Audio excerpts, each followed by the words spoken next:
Live from the world's capital markets, here are the financial headlines, brought to you by Legion Academy. Hello and welcome to Wednesday's financial news. Stay with us for more market headlines. The World Bank has sharply downgraded its outlook for the global economy, pointing to Russia's war against Ukraine, the prospect of widespread food shortages, and concerns about the potential return of stagflation, a toxic mix of high inflation and sluggish growth unseen for more than 4 decades.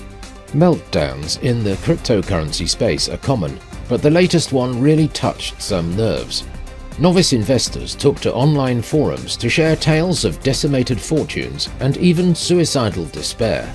World shares wavered and bond yields slid after a surprise rate hike in Australia unsettled investors.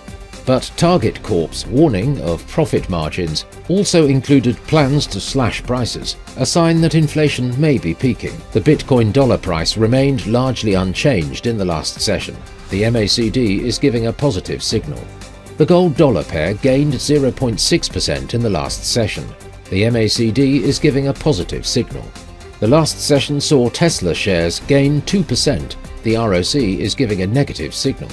The last session saw the Aussie rise 0.6% against the dollar. The stochastic RSI is giving a negative signal. The UK's RICS housing price balance will be released at 23 hours and 1 minute GMT.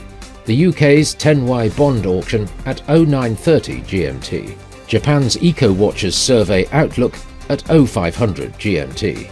The US MBA mortgage applications will be released at 1100 hours GMT. The US EIA crude oil stocks change at 1430 GMT. Germany's 10Y bond auction at 0930 GMT. We hope that you've enjoyed Wednesday's market outlook. On behalf of all of us here, we wish you a productive trading day. Be sure to join us tomorrow morning for the latest news and events from the financial markets.